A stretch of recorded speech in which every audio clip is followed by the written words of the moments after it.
Good afternoon, y'all. So it's finally time. We're going to start making our dream game. It is going to be amazing and wonderful, and all will want to play it in the future. But where do we start? I don't know.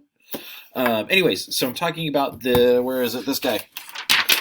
This form, which mechanic wears it best? Because you got to start picking mechanics for your games. I tried to help you guys have some groundwork. We played some different games. I've given you different packets. We've talked about it. I tried to introduce you to as many mechanics as possible. I do not expect you to have a vast knowledge of board game mechanics at this point. Most of you are still relatively new to this. I know a lot more than y'all do, which is fine because I've been playing board games for a lot longer. But anyways, so I want to explain this form a little bit. I strongly recommend you use some of the other resources I gave you because it'll help a lot. There was this big packet. I think yours is gray. The board game mechanics is just a list of everything that you can have in there. I would just kind of browse through it, look, right? And then there was also this packet that you worked on a couple weeks ago, or last week maybe, where you're supposed to just kind of brainstorm, like look at the different mechanics. This list, this brainstorming, does break it down into some of the easier to use mechanics, right? Some of the easier to use ones. So this was a good place to start. And now you're moving down to this one where you will be picking 4 different mechanics to go over and talk about how you could use them in your game. Again, could. These are not mechanics that have to be in your game. These are mechanics that you could use in your game. And you just start thinking about stuff, and then we'll work on it, okay? And so to do that, I'm going to kind of talk about Shonen Showdown, right? Some of the mechanics I used and some of the ideas I had that I didn't like and I got rid of. So what I'm going to do is I'm going to switch this screen over real quick so you can see what I typed. Let's minimize me. And here we go. Which mechanic wears it best? So again, this is all about my game. So my theme was a multi-anime fighting tournament, right? So to me, it should really feel like you are playing one of these kids who are fighting different people. Everybody should have different powers and abilities, and it should feel like you are playing a fighting game or an anime. So that was what I was going for. That was my goal. And so when you did your theme research, there should be something that stands out. Like, what do you want your game to be about? What do you want it to feel like? And the real trick is coming up with mechanics that help realize that, okay?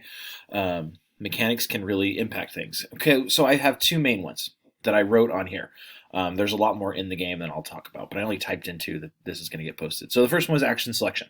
Okay, that is a key, easy mechanic to use. Like, you have multiple actions.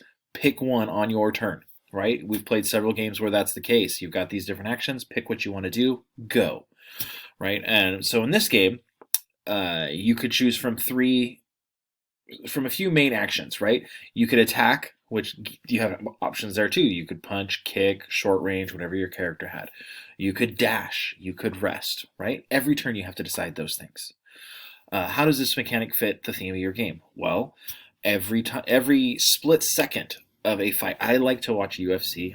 I grew up watching it, and so even though I don't watch it all the time, I do know a decent amount about it, and there are these decisions happening every split second, and each decision has an impact, right? And so it does fit really well with the theme, right? In these anime, every second of the fight, people are punching, kicking, shooting fireballs, dashing around. You'll see them dash back, power up, catch their breath, whatever. Okay. Oh, I'm going kind of long. This is whatever. How will this mechanic provide meaningful conflict? So again, meaningful conflict, what that means, small scale is what you do every turn, right? That is the small scale. Like, is there a tough decision? It is not roll a dice and move. It is, well, do I want to attack?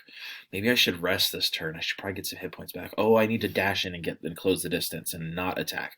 These are all small scale, meaningful conflicts. The decisions you make, right?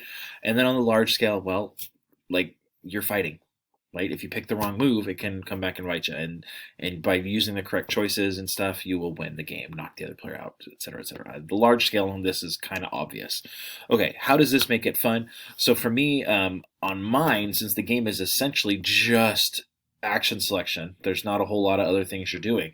It gives you tons of control. That's the way I think. It just really gives them a lot of control, and it lets you feel like you're punching and kicking. Right? That was my goal. Okay. The other one I had was the rondelle, which was the wheel, how you're moving tiles around. Again, this is a kind of a niche mechanic. I do not expect you to have stuff like this. It was just something that really I thought was fun when I first saw it, and I was like, this is cool. They should add it into more games. And so I tried it in there, and I actually really liked it. This was not the first thing I thought of for this game. I've been wanting to make a wrestling, fighting anime board game for years because I feel like it could be cool, but it like harnessing the combos, right, was really tough. Like they've done it a lot in cards, but I feel like I don't know. I didn't like the way it worked, and it's been done a lot. And I thought the idea of having to chain the coins was really cool, and so that was how I would use it. I used those coins and buttons, which I reminded me of arcade fighting games. Okay, and again, the theme part was the coolest thing to me because I felt like everything you did would affect the rest of the game. Like if you move a punch, you're like, oh crap, now I don't have anything on dodge, or I have too much on dodge, or et cetera, et cetera. And it allowed for lots of variability, which I thought was cool. And how does it make it fun? Yeah, I thought it was fun.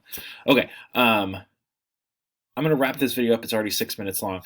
That's me breaking down the overview and my two. I'm going to make another short video kind of talking about other options, some ideas, and other stuff. I thought that worked good last time, so I'm going to do it again.